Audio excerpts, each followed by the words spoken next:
All right, welcome back. Now we're going to look back at Sunday's games. First one was Dallas at Minnesota. This is another one that I picked. I thought Dallas was a hot team coming in. Minnesota struggled. I thought Dallas would get a pass rush on the Vikings, and they just got steamrolled. They got for opening drive. I think just said the story for this game. They came downfield.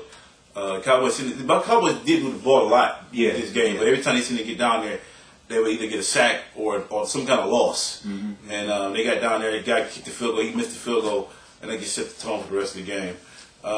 Any of you guys got any thoughts on this game? I guess the first question is how huge was Flozell Adams' injury, because we know how much pressure the Vikings put on the quarterback, and without their best left tackle in there, I think that had a big impact on this game too. Yeah, they just I was surprised by the way this game turned out. That Flozell Adams was a key injury, but it's like that defensive line. It's like that's like the best defensive line ever when they're at home. But they just couldn't. That was basically the game. They couldn't stop Minnesota's defensive line from dictating the game. And big plays by Brett Favre and Sidney Rice. I mean, that was pretty much the game. And Dallas missed opportunities for Dallas early on in the game. Yeah, I wasn't surprised at the outcome, but I was surprised at how Romo handled the pressure. Because there's a lot of instances, I just felt like he either just didn't have any pocket presence, or he was just doing dumb stuff whenever he was pressured. Which, I mean, that's the whole idea of the defensive scheme, is to pressure the quarterback into making mistakes. But I just thought he would have handled it a little bit better. What Austin Carr say? Pressure for bust the pipe. Yeah. I just thought he would have handled it a little bit better, but I mean he didn't. And I mean the whole team was Wade Phillips just didn't have them coached up, and even after going into halftime, you would have thought he would have yelled or screamed, or Jerry Jones would have went into the locker room and said something, but I mean they were just flat all game. All right, so was it Brett Favre's presence this game that took over, or was it the Vikings as a team? I mean, Favre threw 4 touchdowns. I've been saying all season I didn't think he had it in him to carry this team. I think they had to give the ball to Peterson more for them to be effective, but they haven't really done that all year. But they've still been winning.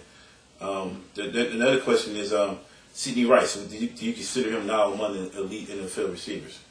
Nah, he got to do it for more than 1 year. Yeah, he got to do it for more than 1 year. But I don't even think it's so much Brett Favre. Actually, I think the person we've been sleeping on is Chester Taylor, and what's his name?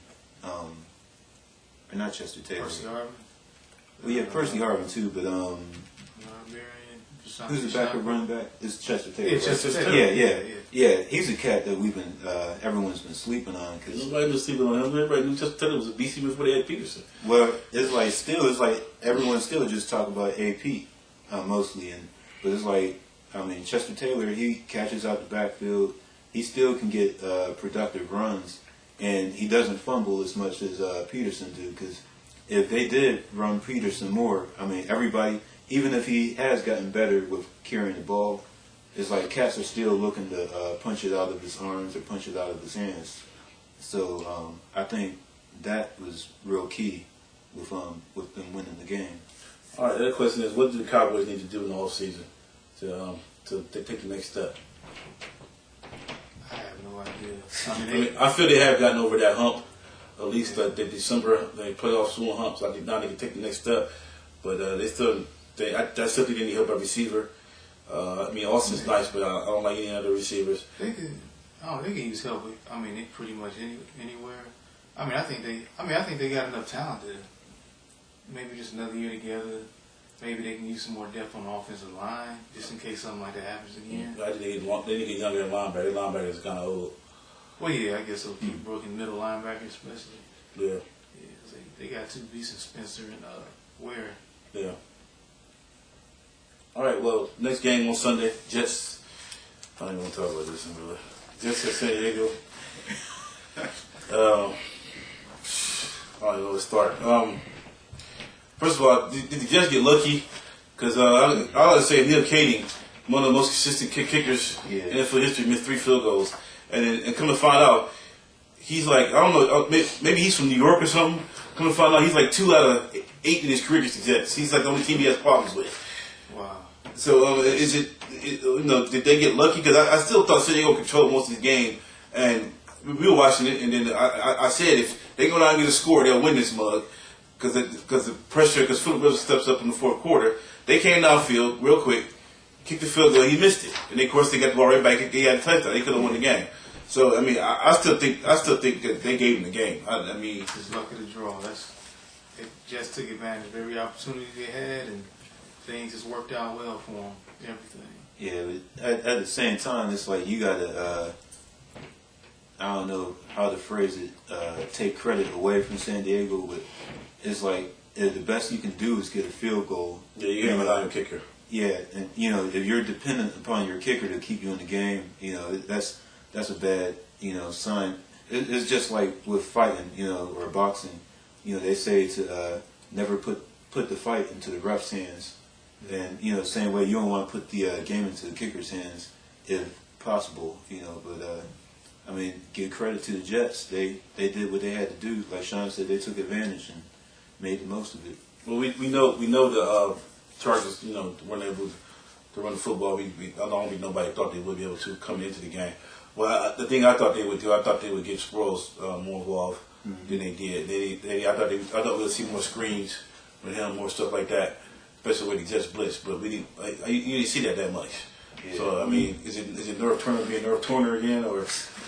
Yeah, I think it's a little bit of that, and the fact that LaDainian isn't LaDainian anymore. I think we all knew that, but I mean, that's what the thing I had against San Diego. Just run game just wasn't good enough.